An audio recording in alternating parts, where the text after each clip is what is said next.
volando en el programa, así que vamos a poder leer tranquilos. 18, capítulo de Mateo, versículo 1. En aquel tiempo los discípulos vinieron a Jesús diciendo: ¿Quién es el mayor en el reino de los cielos?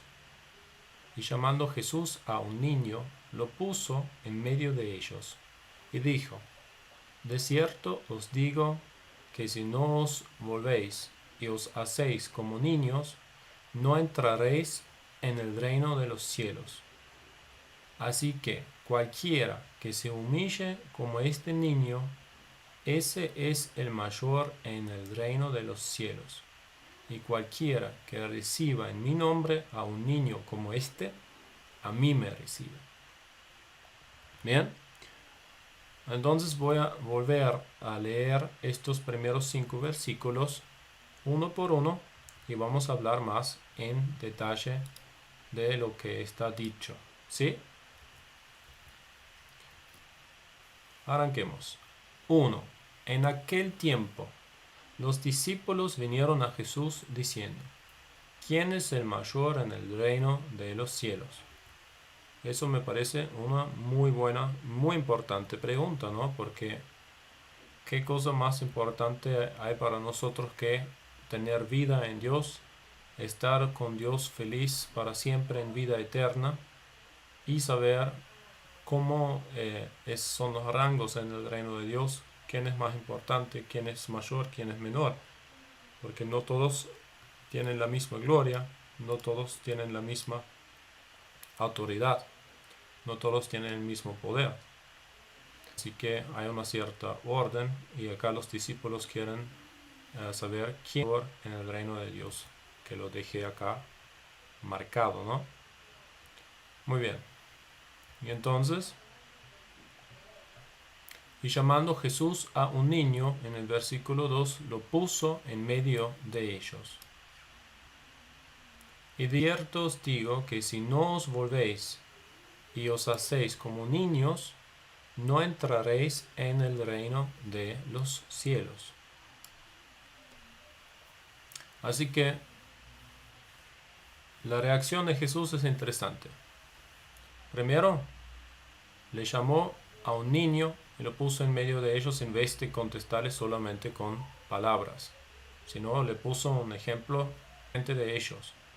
Porque también hay otras situaciones en el Evangelio donde escuchamos que los discípulos de Jesús le estaban rechazando, negando a los niños que se acerquen para que no le molesta, ¿no? Y Jesús los frenó el carro, como dicen en Argentina, los paró y dijo: no, vengan a mí porque de aquellos es el reino de los cielos, ¿verdad? Entonces, antes de explicar a los niños, antes de explicar a los discípulos quién es el mayor y quién en el reino de los cielos, lo que primero le va explicando acá Jesús es cómo entrar en el reino de los cielos. Entonces, antes de ir a los rangos, hay una condición que hay que cumplir antes. Entonces le dice: si no os volvéis y os hacéis como niños, no entraréis en el reino de los cielos. O sea, quiere decir, no te preocupes en el primer lugar por cuál es el mayor y cuál es el menor, si ni siquiera capaz estás en condiciones para entrar en el reino de los cielos, ¿verdad? Entonces, primero hay que ver: si no os volvéis y os hacéis como niños. Entonces él dice acá: de cierto os digo. De cierto os digo quiere decir, lo que te estoy diciendo es así. Quiere decir, eso no es una teoría, eso no es mi opinión, sino acá dice Jesús: de cierto os digo. Y cuando dice acá de cierto, lo que realmente dice en el texto original es amén. O sea, si literalmente lo traduzco y lo leo, esa frase que dice Jesús: amén, los digo, que si no os volvéis y os hacéis como niños, no entraréis en el reino de los cielos. Eso quiere decir, es así. Es muy importante entender que cuando la Biblia dice de cierto os digo, que lo que realmente dice Jesús es amén, y después dice lo que es. Y después cuando los otros contestan amén, quiere decir es así. Es una confirmación que es así. No queda duda que es así. Es una realidad, es un hecho. Entonces dice, amén, si no os volvéis y os hacéis como niños. Entonces acá está diciendo volver y hacerse como niños. ¿A quién se lo dice? ¿A los niños? No, se lo dice a los discípulos. Ellos tienen que volver a ser como niños. Volver a ser como niños. Porque eso es justamente lo que pasa, ¿no? Cuando dejamos de ser niños inocentes, nos convertimos en adultos pecadores, malos, mentirosos, que hacen todo tipo de desastre, ¿verdad? Bien. Entonces Jesús dice, tienes que volver y hacerte como niño. Si no, no entraréis en el reino de los cielos. Bien. Así que paso 1, olvídate de tu vida de adulto, de ser, ¿cómo se dice? Que hace las cosas que hacen los adultos, que son pecados, a eso se refiere, ¿no? Por eso también la palabra dice, sean niños en la maldad, pero adultos en las cosas buenas. 4. Así que cualquiera que se humille como este niño, ese es el mayor en el reino de los cielos. Así que acá habla de la palabra tapaino. Y tapaino en griego quiere decir que es humilde y se refiere normalmente a una condición del corazón de la persona, ¿sí? La condición del corazón, no hacerse el humilde, no aparecer ser humilde, sino se refiere a lo que es una condición del corazón, ¿verdad? ¿Estamos de acuerdo?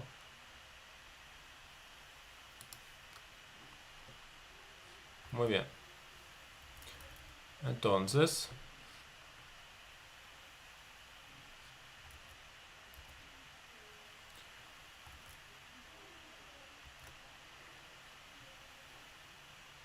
cinco. En el final dice, ese es el mayor en los reinos, en el reino de Dios, en el reino de los cielos, ¿verdad? Perfecto. Y con esto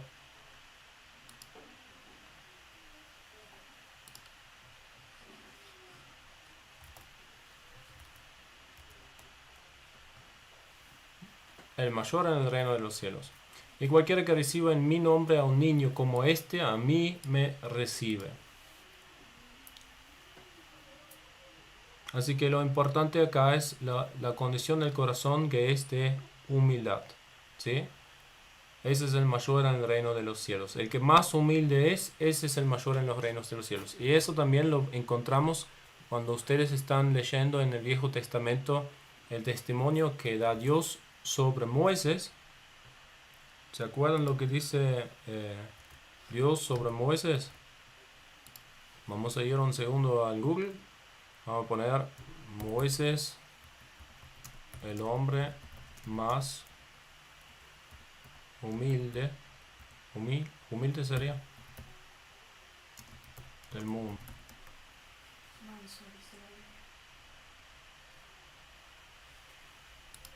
Muy bien. Manso, exacto. Era manso. El hombre más manso. Más que todos los hombres. Acá en Números 12:3, ¿sí? En Números 12:3 dice que Moisés, aquel varón Moisés, era muy manso, más que todos los hombres que había sobre la tierra. Bien, y entonces con esto nosotros aprendemos que este tiene condiciones de corazón para ser una persona grande en el reino de los cielos. ¿Por qué? Porque era más manso que todos los demás. Imagínense, ¿no? Más humilde, más manso de corazón que todos los demás hombres en toda la tierra. Es impresionante este testimonio. Estoy acá poniendo el versículo. Es Números capítulo 12, versículo 3, ¿verdad? Entonces, Jesús dice en el 4, cualquiera que se humille como este niño, ese es el mayor en el reino de los cielos. Importante para mí también es, no dice como todos los niños, sino dice como este niño, así como este mismo niño que él ha puesto delante de los discípulos. Y cualquiera que reciba en mi nombre a un niño, acá va cambiando, no dice a este niño, sino a cualquier niño como este, o sea, a cualquier niño que es como este niño, a mí me recibe. También es importante eso lo que dice acá, ¿no? Le recibe a él. Y eso lo sabemos también de otras partes de la Biblia donde dice, ¿en qué momento te dimos pan cuando estuviste hambriente? ¿Y en qué momento te dimos para beber cuando estuviste sediento, etcétera, ¿no? Y de eso está hablando acá Jesús, que lo que hiciste al más pequeño de los míos pequeños, o a mis hermanitos o hermanas, es lo que me hiciste a mí, ¿verdad? Amén.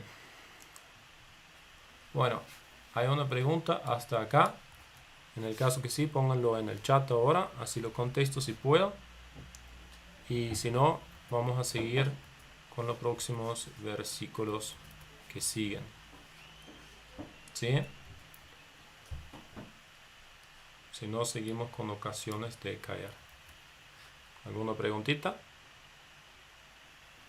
Exacto, Juana. Muchas gracias.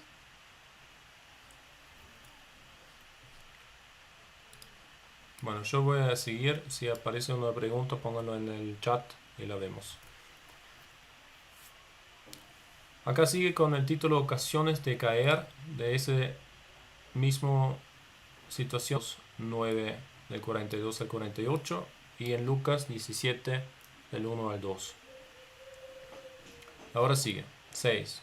Y cualquiera que haga tropezar a alguno de estos pequeños que creen en mí, mejor le fuera que se le colgase al cuello una piedra de molino de asno y que se le hundiese en lo profundo del mar. 7. Hay del mundo por los tropiezos, porque es necesario que vengan tropiezos, pero hay de aquel hombre por quien viene el tropiezo. Por tanto, si tu mano o tu pie te es ocasión de caer, córtalo y échalo de ti. Mejor te es entrar en la vida cojo o manco, que teniendo 2 manos o 2 pies ser echado en el fuego eterno. 9. Y si tu ojo te es ocasión de caer, sácalo y échalo de ti. Mejor te es entrar con un solo ojo en la vida, que teniendo 2 ojos ser echado en el infierno de fuego. Bien. Muy bien.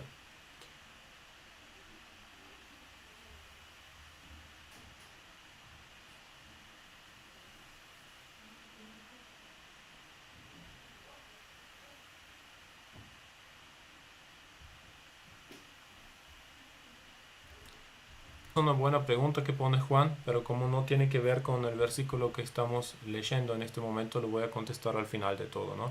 Siempre hacemos las preguntas de lo que estamos leyendo en el fin del párrafo, y las preguntas que no tienen nada que ver, que lo hacemos al final de la lectura, ¿de acuerdo? Pero haceme acordar cuando terminamos con este capítulo y lo vemos.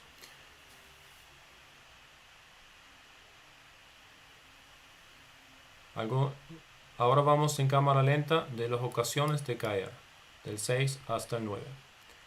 6. Y cualquiera que haga una de las cosas peores que te lo mereces, si vos le llevas al pecado a un niño que está en la inocencia. Eso me hace acordar que cuando yo era más chico, un familiar mío, un día y estaba fumando y yo estaba curioso, quería estar viendo qué está haciendo, entonces en algún momento me ofreció un cigarrillo, mientras que yo trataba de ayudarle y aprender cómo le cambio la rueda al auto, ¿no? Y bueno, y este familiar mío me ofreció un cigarrillo, fue la primera vez en mi vida que fumé en este momento. Y bueno, se me viene esta situación que me entiendo que eso es lo que se refiere el Señor acá, que es una de las peores cosas que podemos hacer, ¿no? De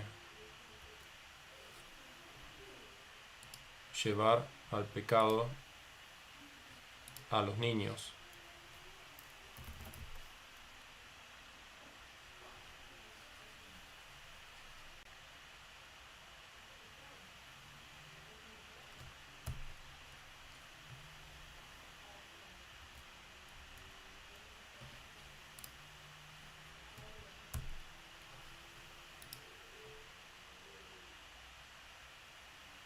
A ver, ¿me ven? ¿Se te destrabó?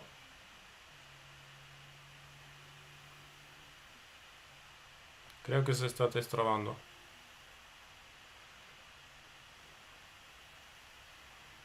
Ahí va, ahí va, ahí va. Creo que está volviendo, ¿no? Bueno, esta tecnología no es perfecta. Bueno, es mejor que no hacer nada. Bien.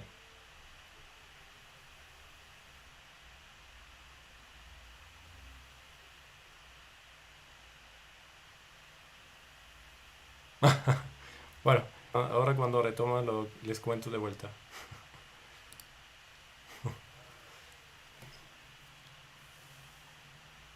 Creo que ahí está, ¿no? Ahí retomó.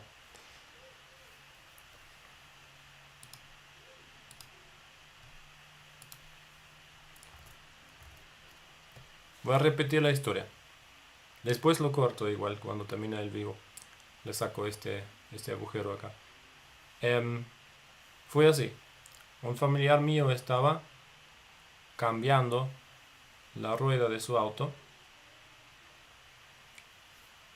y yo estaba curioso, estaba observando cómo se hace, le ayudé dándole alguna herramienta y así, y en algún momento me ofreció un cigarrillo. Y entonces yo fumé, creo que eso fue la primera vez en mi vida que fumé un cigarrillo. Y bueno, esa experiencia es lo que se me viene con este versículo número 6 de Mateos 18. ¿A qué se refiere Jesús? Eso es el desastre cuando una persona, un adulto, le agarra a un niño y le lleva a un pecado como fumar en este caso, o a tomar drogas, etcétera, ¿no? ¿Sí? Bueno.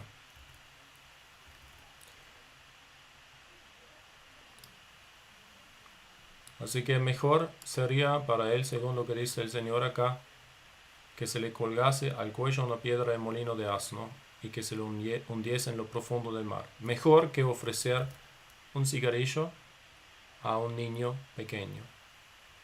¿Sí? 7. Hay del mundo por los tropiezos, porque es necesario que vengan tropiezos, pero hay de aquel hombre por quien viene el tropiezo. Este es un versículo muy importante que lo voy a marcar acá en mi Biblia digital en verde. Dice, hay del mundo por los tropiezos. Acá cuando habla del mundo, habla de la gente en el mundo que peca y que hace que el mundo es corrupto, que el mundo ofende a Dios, ¿no? Porque como nosotros somos parte del mundo, por eso hay del mundo, ¿no? Porque es necesario que vengan tropiezos. Pero hay de aquel hombre por quien viene el tropiezo. Bueno, y yo les quiero compartir creo, una revelación del Señor que estaba orando sobre eso, tratando de entender ese versículo. Y dijo, ¿cómo que es necesario, Señor, que vengan los tropiezos? Pero, ¿por qué hay del quién por quien viene el tropiezo? ¿Y por qué no sería mejor que no es necesario que vengan tropiezos, no? O sea, estoy pensando, explicando de una manera muy simple, ¿no? Entonces traté de entender por qué es necesario que vengan tropiezos por un lado y por otro lado, por qué hay para aquel hombre por quien viene el pecado, ¿no? Y entonces lo que entendí es que por un lado es necesario que vienen tropiezos porque se tiene que cumplir la escritura. Por otro lado, es necesario que vienen tropiezos porque se tiene que mostrar de cada persona quién es quién. Se tiene que mostrar si vos sos bueno o si vos sos malo. No puede quedar la duda si estuvieras en la situación, hubieras reaccionado bien o mal. No, se tiene que mostrar si realmente sos bueno o si realmente sos malo. Entonces, Dios permite que se dan situaciones que te provocan que no te queda otra que manifestar en hechos si sos de Él o no. Y al fin de todo esto, cuando se termina tu vida, si lo miras como una película, va a estar clarísimo que si sos de Él o no. No va a haber duda. Dios no va a permitir que alguien puede excusarse y no va a quedar claro si era bueno o malo. No va a ser así. Va a quedar claro que por qué se salvó o por qué no se salvó, o por qué es justificado delante de Dios que entró en la vida, o por qué es justificado delante de Dios que no entró en la vida y que se fue a la condenación. ¿Sí? Entonces yo lo veo un poco como, espero que esto les ayude, como una represa de agua, ¿sí? Y que cuando se rompe una represa de agua, se rompe donde más débil está, ¿sí? ¿Qué quiero decir con esto? Que la presión de los tropiezos viene al mundo. La presión de los demonios y el diablo no duermen en ese sentido. Van lijando a la gente, van buscando a quien le pueden tentar para que peca. Y el que más débil es el primero que se cae. Cuando vos ves a los leones que están cazando a las gacelas en África, las gacelas que son los más pequeños y los enfermitas y que menos fuerza tienen, las más lentas, esos son la cena del león, ¿verdad? Entonces, nosotros, espiritualmente hablando, tenemos que encargarnos de ser lo más fuerte delante de Dios para que no caemos en tentación. Por eso dice Jesús, velen y oren para que no se van a caer en tentación, que no se caigan. Porque acá también dice que vienen los tropiezos, o sea, el agua viene de la represa, pero hay de aquel hombre por quien viene el tropiezo, o sea, hay de aquel hombre, si vos sos el hombre por el cual se rompe la represa, hay sobre ti, ¿sí? Pero el agua se busca el camino más fácil para bajar de la montaña, ¿sí? Entonces, si vos sos fuerte, el agua igualmente en algún momento va a bajar por la montaña, pero se va a romper en otro lado y vos no vas a ser el responsable a lo mejor. Entonces, vos delante de Dios mantuviste la resistencia. Tu parte de la represa quedó firme como vos lo edificaste. Pero la otra parte que se derramó, que se derrumbó, el que no resiste, el que es débil, ahí pasa el agua. Así que el agua va a pasar sí o sí, está diciendo el Señor Jesús, pero que se busca el camino por el camino más fácil, donde menos resistencia hay. Así me lo reveló el Señor a mí.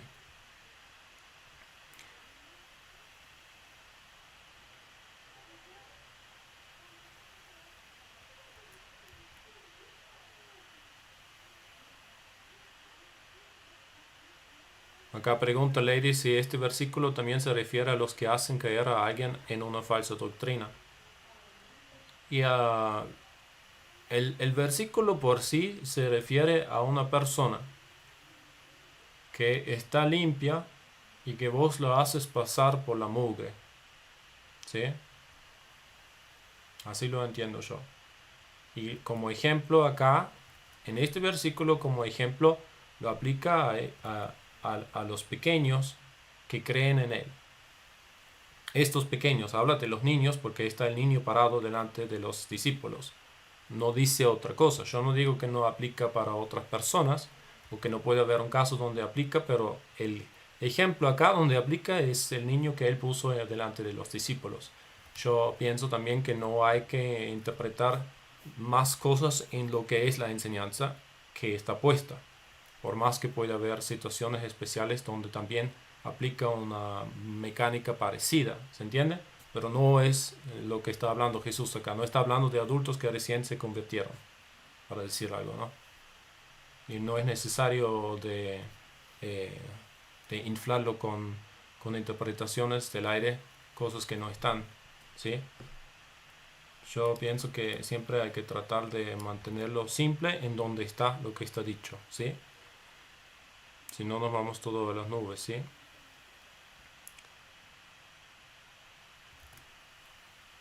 Por tanto, si tu mano o tu pie te es ocasión de caer, córtalo y échalo de ti. Mejor te es entrar en la vida cojo o manco que teniendo 2 manos o 2 pies ser echado en el fuego eterno. ¿Sí?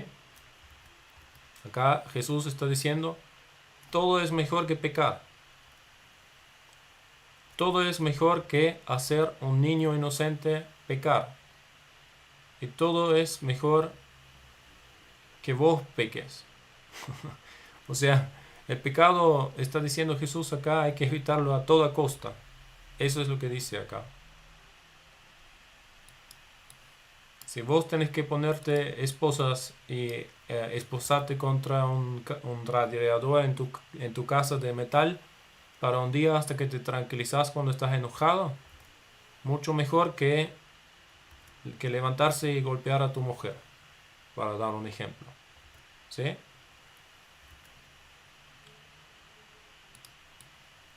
Y acá el Señor dice, todo es mejor que teniendo 2 manos o 2 pies ser echado en el fuego del eterno. Así que hay que evitar el pecado a toda costa. Eso lamentablemente no se predica mucho. Ahora vamos al 9. Y si tu ojo te es ocasión de caer, sácalo y échalo de ti. Mejor te es entrar con un solo ojo en la vida que teniendo 2 en el infierno de fuego.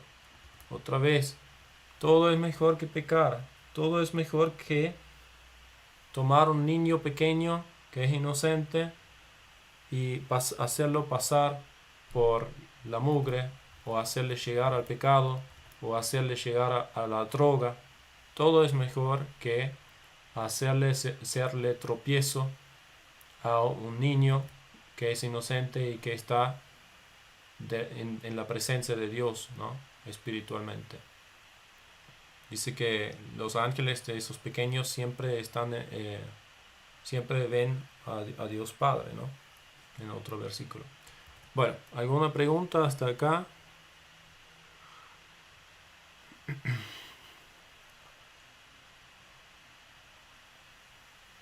Araceli dice, si llevamos a un niño a cometer un pecado, pero si después recibimos a Cristo y nos arrepentimos, ¿solo es así que Dios nos perdona o hay que hacer algo más? Buena pregunta, Araceli. Bueno, hay por ejemplo chicos que tienen 20 años y que están en contacto con otros chicos que tienen, no sé, 14 años, 13 años, y esos chicos más pequeños quieren comprar cigarrillos y no pueden porque no se lo venden o qué sé yo. Entonces muchas veces pasa cuando tienen amigos que son más grandes o conocen un hermano más grande o qué sé yo, entonces en secreto los papás muchas veces no lo saben y le piden al hermano grande o al vecino que se lo vende igual los cigarrillos, o incluso los mismos vendedores en los kioscos se hacen los ciegos y se lo venden a los pequeños igual, por más que no se lo deberían de vender, ¿verdad? Y eso es un típico ejemplo, siguiendo con el ejemplo de los cigarrillos, como mi familiar me dio cigarrillo cuando tenía 9 años, o a los adultos que le dan cigarrillos a los pequeños, o los hermanos grandes que compran para sus hermanos pequeños cigarrillos porque saben que no lo pueden conseguir, o los vendedores de los cigarrillos que se lo dan e ignoran que no están en condiciones legales para comprar cigarrillos. Bueno, todo eso aplica a lo que es este ejemplo de ser tropiezo para el pequeño, ¿no? Es muy grave. Es muy grave, si debe de ser muy grave, si es mejor que terminas en el fondo del mar, ¿no? Si eso es mejor que lo que te viene de parte de Dios, es súper serio, ¿no? Entonces, como dice acá Araceli, sí hay que arrepentirse cuando nos damos cuenta que está mal. Y pienso que incluye gente mm, que no creen mucho en Dios o que no son muy religiosos, pero igualmente saben en algún momento de su vida que está mal, que le compraron cigarrillos para menores o qué sé yo, o alcohol, ¿no? E incluye esta gente que no conocen a Dios en su conciencia también tienen un cierto arrepentimiento que Dios también lo toma en cuenta, ¿no? Pero sí, hay que arrepentirse, confesarlo en voz alta a Dios y no repetir el pecado, pedirle perdón a Dios y pedirle a Dios que quiebra las maldiciones que te ganaste por este hecho, porque son maldiciones importantes que te vas ganando cuando pase una situación así. Es más, voy a orar un momento sobre esto. Padre Celestial, te pido en este momento perdón por todos aquellos que están ahora presentes, que escuchan este video, por el pecado de hacer tropiezo para un alma inocente, por un alma humilde delante de tus ojos, por haber pasado a algún pequeño o pequeña por la mugre del mundo. Te pedimos perdón, Señor. Intercedo por estas almas también. Y en el nombre de todos estoy pidiendo perdón, Padre, delante de tu presencia. Y te pido también que por favor que quiebras las maldiciones por causa de este terrible pecado que está muy escondido, que está muy poco a la vista, y lo exponemos en este momento, Señor, y lo declaramos como mal, porque es malo, y lo entendemos, y nos apartamos, y lo renunciamos, y te pedimos, Señor, que nos perdones, y que quiebras las maldiciones por esta causa, y te pido también, Señor, que nos uses para ser un buen ejemplo con nuestros compañeros, con nuestros amigos, eh, para concientizar este asunto y te proteges pequeños. En tu nombre, Jesús, te pedimos que nos guíes. Amén.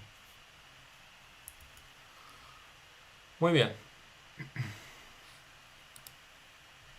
Y con esto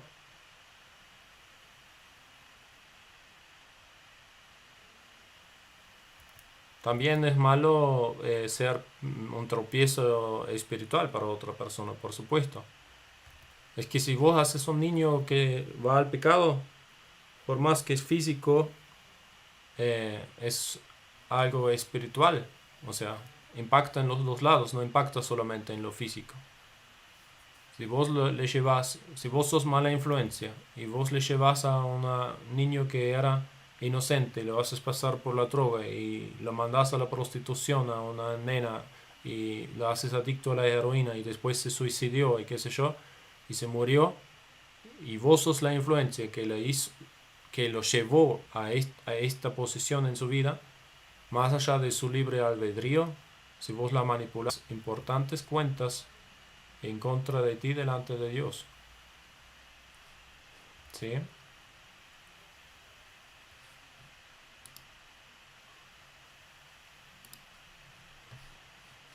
Muy bien. Vamos a la parábola de la oveja perdida. De eso se habla también en Lucas 15 del 3 al 7. Vamos a leer del 10 hasta el 14 y después repetimos en cámara lenta. Mirad que no menospreciéis a uno de estos pequeños, porque os digo que sus ángeles en los cielos ven siempre el rostro de mi Padre que está en los cielos. Bueno, ese es justamente el versículo que nombré recién antes, que es el versículo 10. Porque el Hijo del Hombre ha venido para salvar lo que se había perdido. ¿Qué os parece? Si un hombre tiene 100 ovejas y se descarría una de ellas, no deja las 99 y va por los montes a buscar la que se había descarriado, disculpe. Y si acontece que la encuentra, de cierto os digo que se regocija más por aquella que por las 99 que no se descarriaron. Así, no es la voluntad de vuestro Padre que está en los cielos que se pierda uno de estos pequeños. Ahora vamos en cámara lenta, de la parábola de la oveja perdida, del 10 al 14, uno por uno. Bien. Mirad que no menospreciéis a uno de estos pequeños, porque os digo que sus ángeles en los cielos ven siempre el rostro de mi Padre que está en los cielos. O sea, está diciendo indirectamente que no menospreciéis los niños pequeños, como este niño que él puso en la mirada de los discípulos, que es manso, que es humilde de corazón, porque vos capaz pensás, este niño no es nadie, ese niño que no venga a molestar porque el maestro está enseñando, o sea, refiriéndose a Jesús, ¿no? O le querían sacarse los niños de encima porque lo percibieron como una molestia, ¿verdad? Pero Jesús está claramente enseñando, no lo menosprecias, no piensas que vos sos el que es importante, ¿sí? Y que el niño es la molestia. No lo menosprecias, porque a lo mejor este niño, del cual sus ángeles en los cielos ven siempre el rostro de mi Padre, que está en los cielos, a lo mejor este niño está mucho más cerca a Dios que vos. Entonces no te hagas el que es más importante y no lo rechaces a aquellos de los cuales es el reino de los cielos, ¿no? Capaz, si vos sos una persona, como le habla en la epístola de Santiago, que hace acepción de personas, y viene una persona con corbata y es el dueño de empresario de que tiene mucho dinero, mucho poder, y vos lo mirás como con referencia y dices, mira quién vino, y después viene un niñito y vos dices, el niño es molestando, ahora nos lo sacamos de encima. Acá Jesús nos está enseñando que el juicio está mal que estás aplicando. No lo menosprecies a pequeños que están más cerca de Dios que el empresario que si se muere en sus pecados, que no digo que es el caso de todos los empresarios, pero digo que puede ser que en este caso ese adulto que capaz no se arrepintió nunca de ningún pecado, no cree en Dios, no le importa nada, a lo mejor este está muerto en el espíritu y se va a la condenación directamente al infierno, porque en vez de impedir que su ojo mira algo que no tiene que mirar, le miraba a todas las mujeres en toda su ciudad porque piensa que se lo puede permitir o qué sé yo, y que su mujer no le puede decir nada porque ella está contenta que puede comprarse las carteras que quiere, ¿no? Entonces no se va a ir, está atada también por el materialismo, por la riqueza que él le da, ¿no? Y él sabe, mientras tanto yo hago lo que quiero, qué sé yo, ¿no? Estoy dando un ejemplo ficticio, pero sé que existen esos casos. 11. Porque el Hijo del Hombre ha venido para salvar lo que se había perdido. Entonces acá eso va en conjunto con lo que dice Jesús a los fariseos también. Yo he venido a buscar los que estaban perdidos, a predicar a los pecadores al arrepentimiento y no a los justos que no necesitan arrepentimiento. Entonces acá el Hijo del Hombre ha venido para salvar lo que se había perdido, no a salvar los que son los justos, porque los justos no le necesitan al doctor, o sea, los sanos no necesitan al doctor y los justos no necesitan que alguien viene a predicarle del arrepentimiento porque ya se arrepintieron, ¿no?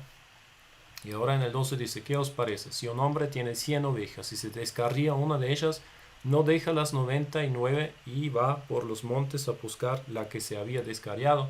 Y después había otra parábola que también dijo Jesús, si una mujer tiene una moneda importante que vale mucha plata y se lo cae en el piso, no va a revolcar y buscar en toda la casa hasta que la encuentra y después va a decir a su vecina y a sus amigos, mira, casi me perdí, no sé, una moneda de oro, un billete de 500 dólares o qué sé yo. Y entonces dice, al fin lo encontré. ¿Sí? Así de la misma manera, un hombre que tiene 100 ovejas no lo menosprecia a una y dice, bueno, no importa, me quedan 99. Tiene demasiado valor para hacer eso, ¿no? Entonces va y la busca. Y si acontece, 13, y si acontece que la encuentra, de cierto os digo que se regocija más por aquella que por las 99 que no se descarriaron. Así no es la voluntad de vuestro Padre, que está en los cielos, que se pierda uno de estos pequeños. Acá otra vez Jesús dice que el Padre, Dios Padre, que no es Él, porque Él ora a Dios Padre, no está en la tierra, sino donde está Dios Padre, que está en los cielos. Entonces, ¿dónde está Jesús en este momento cuando está hablando con los discípulos? Está en la tierra. Y dice que vuestro Padre está en los cielos. Acuérdense, no se dejen confundir, porque veo que hay mucha confusión con esas cosas que le quieren hacer creer que Jesús le ora a sí mismo y cosas así raras. De vuestro Padre que está en los cielos, que se pierda uno de estos pequeños. Dios no quiere que no se pierda ninguno de los 100 ovejas, ni los 99 que se quedan, y tampoco esa una oveja negra le llaman en alemán, creo que se llama así en español, que se descarría de los demás, ¿no? No es la voluntad de Dios Padre. Pero acordámonos, si vos seguís en tu pecado y no querés arrepentirte y no querés cambiar y vos le decís una y otra vez no a Dios, nadie te puede ayudar. Si vos no quieres cambiar, nadie te puede ayudar. Si vos sos un adicto al alcohol, no quieres cambiar, nadie te puede ayudar. Sos un adicto a los videojuegos, no quieres cambiar, nadie te puede ayudar. Sos adicto a salir al boliche y a acostarte cada fin de semana con otra mujer. Si no quieres cambiar, nadie te puede ayudar. El diablo te tiene en sus manos. Si vos no puedes estar un día sin hacer murmuración y chusmerío sobre todo el barrio, hablando mal de todo el planeta, no quieres cambiar, estás contento por el chusmerío y que sale veneno de tu boca, sos una serpiente personificada, bueno, entonces nadie te puede ayudar. Bueno, 15. ¿Cómo se debe perdonar al hermano? Vamos del 15 hasta el 22. Y después nos quedan los dos deudores. Y con eso ya cerramos este capítulo para hoy.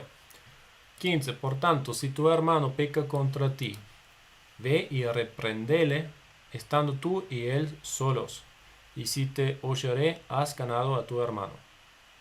Mas si no te oyere, toma aún contigo a uno o dos, para que en boca de 2 o 3 testigos conste. 17. Si no los oyere a ellos, dilo a la iglesia, y si no oyere a la iglesia, tenlo por gentil y publicano. De cierto os digo, todo lo que atéis en la tierra será atado en el cielo, y todo lo que desatéis en la tierra será desatado en el cielo. Otra vez os digo que si 2 de vosotros se pusieron de acuerdo en la tierra acerca de cualquier cosa que pidieran, les será hecho por mi Padre que está en los cielos. Porque donde están 2 o 3 congregados en mi nombre, allí estoy yo en medio de ellos. Entonces se le acercó Pedro y le dijo, Señor, ¿cuántas veces perdonaré a mi hermano que peque contra mí? ¿Hasta 7? Jesús le dijo, no te digo hasta 7, sino aún hasta 70 veces. Vamos de vuelta del 15 hasta el 22 en cámara lenta. La salvación es individual, es cierto. 15. Por tanto, si tu hermano peca contra ti, ve y repréndele, estando tú y él solos. si te oyere, has ganado a tu hermano. Importante. Jesús está diciendo, tienes un problema con una persona, habla primero con él solo. No lo expongas delante de todo el mundo. No lo hagas como hacen muchos desubicados que van a las redes sociales, que van al canal del otro ministro que también trabaja para Dios, o que van a otro que también enseña diseño gráfico en su propio canal de YouTube, o que enseña en la universidad, o al otro compañero de trabajo, o a la hermana, o qué sé yo, que tiene un negocio con ella, y la expone delante de todo el mundo como primer paso. No, eso está mal. Si tu hermano peca contra ti, habla con él solo. Si te escucha, lo has ganado a tu hermano. Problema resuelto. 16. Más, si no te oyeré, toma aún contigo a uno o dos, para que en boca de dos o tres testigos conste toda palabra. Si no te quiere escuchar, vas con más personas, a lo mejor personas de buena reputación, que el otro también sabe que son neutros, que no toman partida necesariamente para vos ni para él, que los dos tienen confianza en el mejor caso, y le hablas de vuelta del tema. Si escucha, problema resuelto, has ganado a tu hermano. 17. Si no los oyeré a ellos, dilo a la iglesia.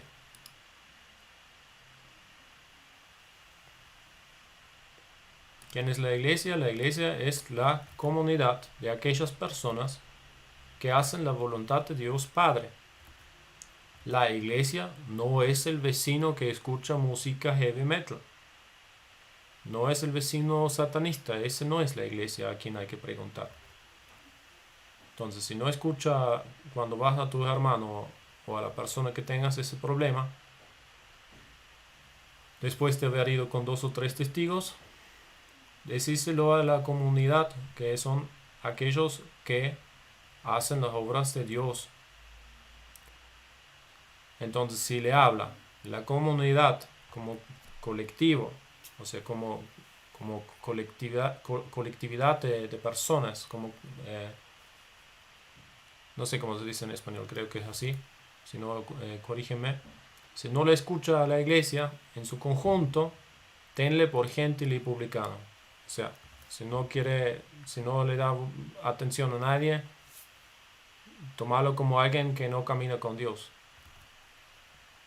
Si todo el mundo lo ve así, y todo el mundo te da razón, el otro no quiere escuchar y cambiar el rumbo, tenerle como gentil, como alguien que no es de Dios, que no conoce a Dios.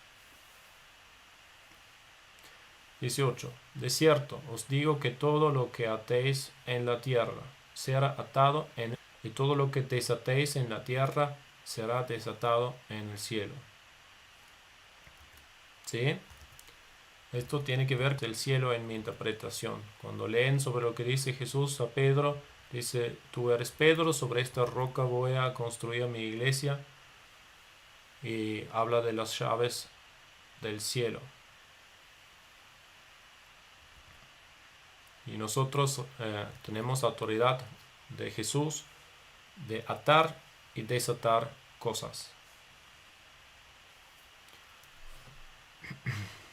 Por eso es tan poderoso la oración de la intercesión. Muy importante la intercesión. Bueno, todo tipo de oración es poderoso, pero intercesión es muy importante porque tiene mucho que ver con el hábito de atar y desatar cosas en la tierra. 19. Otra vez os digo que si 2 de vosotros se pusieron de acuerdo en la tierra acerca de cualquier cosa que pidieran, les será hecho por mi Padre que está en los cielos.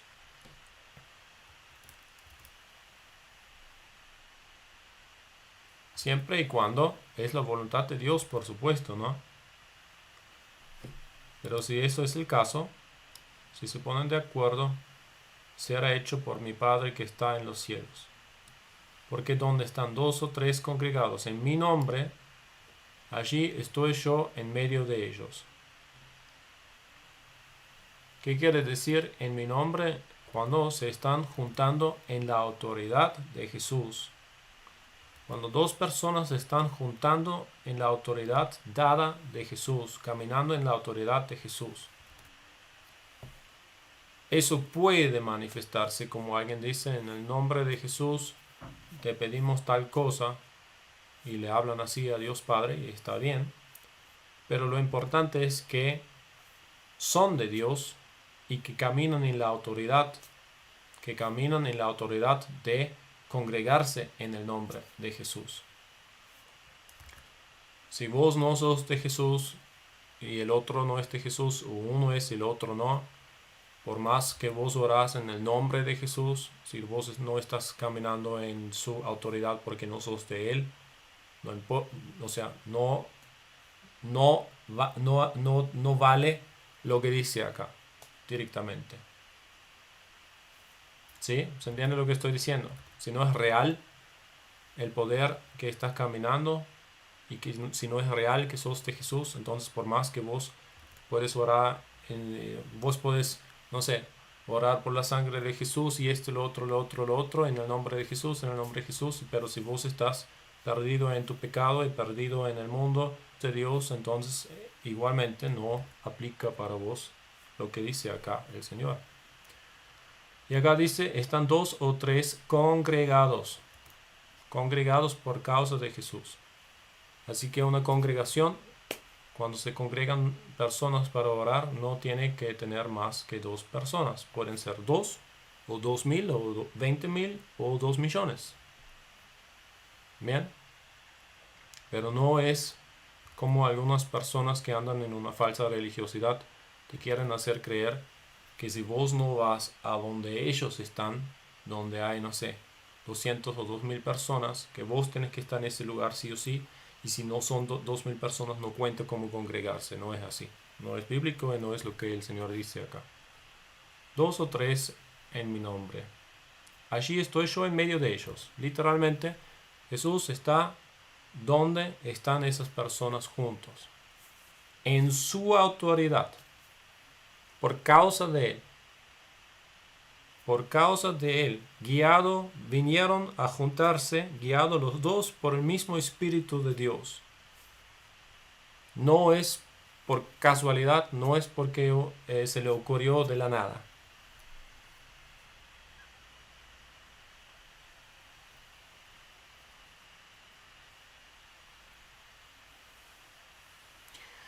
Acá pone una pregunta, Juana dice, entonces podríamos decir que si intercedemos por alguien que no tiene deseo de arrepentirse y sigue caminando en pecado, en nuestra intercesión estaríamos atando y desatando.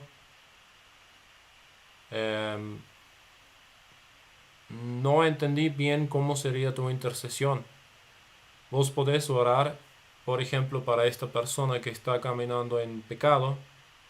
Dios, te pido por favor que pongas tu espíritu de temor sobre fulano tal, para que se da cuenta que está mal lo que está haciendo.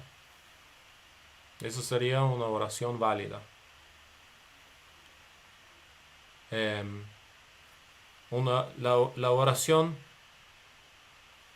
arrepentirte, o sea, si vos orás para que la otra persona se arrepienta, muchas veces, no sé, las mamás, por ejemplo, que tienen hijos que no están convertidos, desean que se convierta el hijo o que sale de su pecado. Entonces lo quieren forzar o lo quieren manipular a veces, y eso no es lo que Dios aprueba. Dios no está de acuerdo con eso, ¿sí? No hay que manipular el libre albedrío. ¿Se entiende la diferencia? Una cosa es de pedir el temor de Dios sobre esa persona para que le toque el corazón y para que él se arrepiente, pero si no quiere arrepentirse, nadie le va a obligar a arrepentirse en ese sentido. ¿Se entiende la diferencia entre esos dos? 21. Entonces se le acercó Pedro y le dijo, Señor, ¿cuántas veces perdonaré a mi hermano que pequé contra mí? ¿Hasta 7? Y yo creo que mi opinión es que Pedro ya pensaba que su propuesta es generosa, ¿no? Porque él podría haberle dicho hasta 3 veces, ¿Cuántas veces le perdoné? 3, 4 veces, como mucho, 2, 3 veces, ¿no? Y yo pienso, ¿no? Es mi opinión, que Pedro pensaba, bueno, yo soy bastante generoso porque yo propongo al maestro hasta 7 veces, como me tiro para arriba por las dudas, ¿no? Yo lo entiendo así, ¿no? Y Jesús le dijo, no te digo hasta 7, sino aún hasta 70 veces 7. Así que estén listos para perdonar. Estén listos para perdonar. Muy bien, y con eso vamos a los últimos versículos de este capítulo, que son los 2 deudores, que va del 23 hasta el 35. Por lo cual el reino de los cielos es semejante a un rey que quiso hacer cuentas con sus siervos. Y comenzando a hacer cuentas, le fue presentado uno que le debía 10,000 talentos. A este, como no pudo pagar, ordenó su señor venderle y a su mujer e hijos y todo lo que tenía para que se le pagase la deuda. Entonces aquel siervo postrado le suplicaba diciendo, Señor, ten paciencia conmigo y yo te lo pagaré todo. El señor de aquel siervo, movida a misericordia, le soltó y le perdonó la deuda. Pero saliendo aquel siervo, halló a uno de sus consiervos que le debía 100 denarios, y haciendo de él, le ahogaba, diciendo, págame lo que me debes. Entonces su consiervo, postrándose a sus pies, le rogaba, diciendo, ten paciencia conmigo, yo te lo pagaré todo. Mas él no quiso, sino fue y le echó en la cárcel hasta que pagase la deuda. Viendo sus consiervos lo que pasaba, se entristecieron mucho y fueron y refirieron a su señor todo lo que había pasado. Entonces, llamándole, su señor le dijo, siervo malvado, toda aquella deuda te perdoné, porque me rogaste. ¿No debías tú también tener misericordia de tu consiervo, como yo tuve misericordia de ti? Entonces su señor, enojado, le entregó a los verdugos hasta que pagase todo lo que le debía. Así también mi Padre Celestial hará con vosotros si no perdonáis de todo corazón cada uno a su hermano sus ofensas. Vamos a repetir y con esto cerramos para hoy. Vamos a repetir los 2 deudores uno por uno.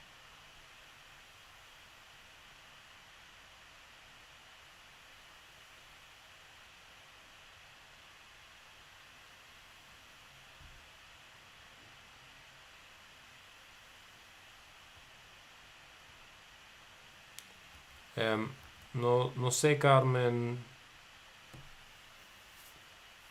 no sé cómo es el tema de tu esposo, pero si él está en pecado, sus palabras no le llegan a Dios.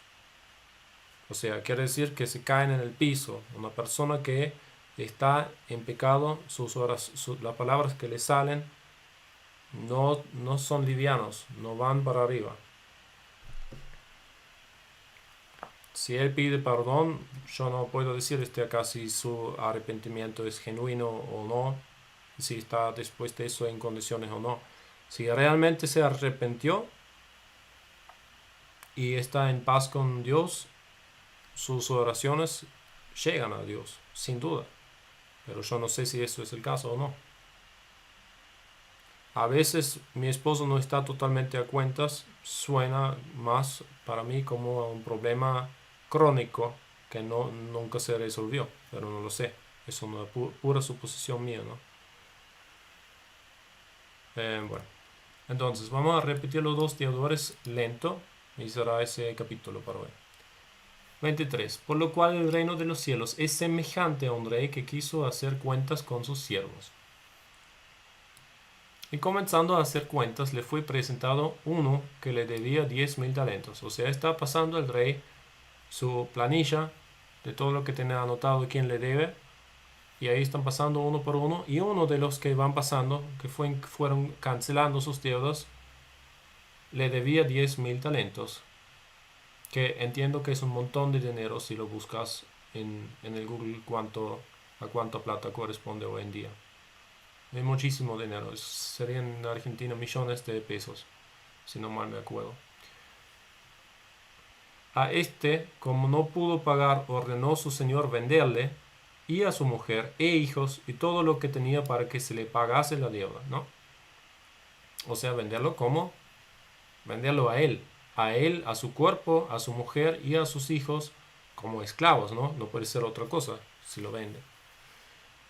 Entonces aquel siervo postrado le suplicaba diciendo: Señor, ten paciencia conmigo, yo te lo pagaré todo.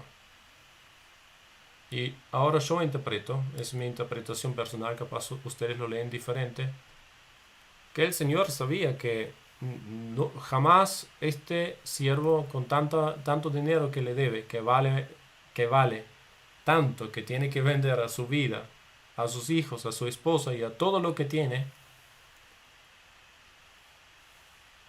él pensaba, en mi opinión, que nunca va a llegar a poder pagar esta tremenda deuda. Entonces, movido a misericordia, le soltó y le perdonó la deuda. Le dijo: anda a casa, no me das nada. Disfruta tu libertad. Tuvo misericordia. Pero saliendo aquel siervo, halló a uno de sus consiervos que le debía 100 denarios. Muchísimo menos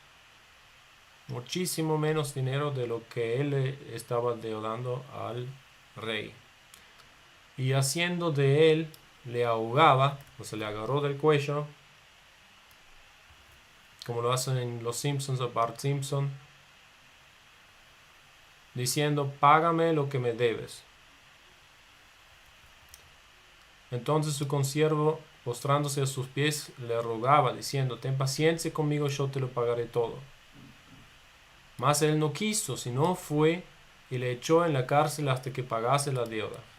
O sea, en vez de perdonarle la deuda, como lo hizo el rey con él, y a dejarse mover por misericordia, se puso duro en su corazón y dice: no, vos vas a pagar sí o sí. Y lo denunció y se lo llevaron preso hasta que pague.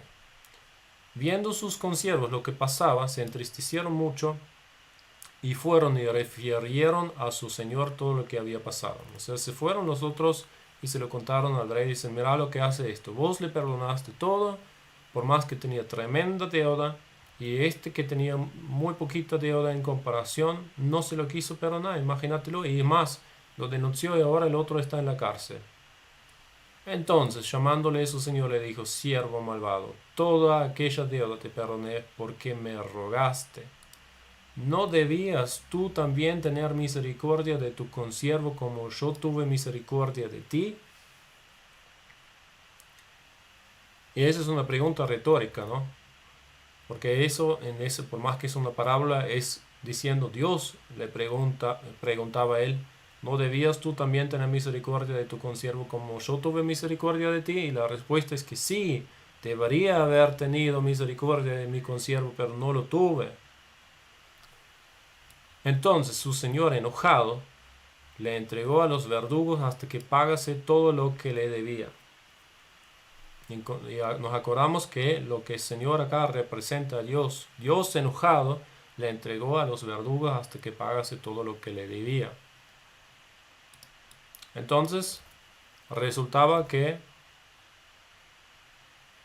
el rey hizo anular al perdón de la deuda. Hizo anular. Porque primero le dijo: bueno, yo te lo perdono, no me tenés que dar nada. Pero sé que cuando se enteró que el otro no le quería tener misericordia con el otro consiervo, dice: olvídate, todo lo que hablamos no cuenta más porque no te lo mereces. Entonces le entregó a los verdugos hasta que pagase todo lo que le debía.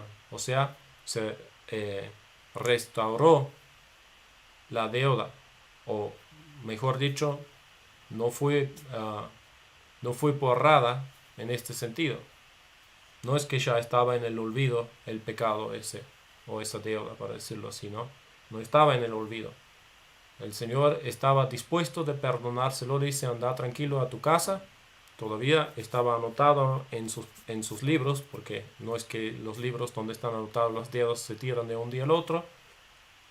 Y antes que crece el pasto sobre este asunto, todo marcha para atrás y dice, ahora vas a pagar. Y mi misericordia, olvídate, porque trataste de burlarte de mi misericordia, porque eso es lo que hizo. Se burló de la misericordia de su rey cuando no lo aplicó al otro como debería haberlo hecho. Así también mi Padre Celestial hará con vosotros si no perdonáis de todo corazón cada uno a su hermano sus ofensas. Así que clave acá es Dios Padre hará con nosotros lo mismo y no nos perdonará a nosotros si nosotros no perdonamos. Y eso está también en el Padre Nuestro en la oración, ¿verdad? Y acá hay otra palabra clave, es de todo corazón, cada uno a sus hermanos sus ofensas. Del corazón perdonar, no del cerebro perdonar. No dice perdonar de acá. Dice perdonáis de corazón, de todo corazón, de acá, del pecho, del sentir, emocionalmente, dejarlo libre al otro y perdonarle genuinamente, no de la cabeza. Muy bien. Y esto es todo lo que tenemos para hoy. Y voy a terminar este vivo. Así que los dejo tranquilo. Eso es todo para hoy. Me tengo que ir a hacer otra cosa ahora. Y pongan algunas otras preguntas en el caso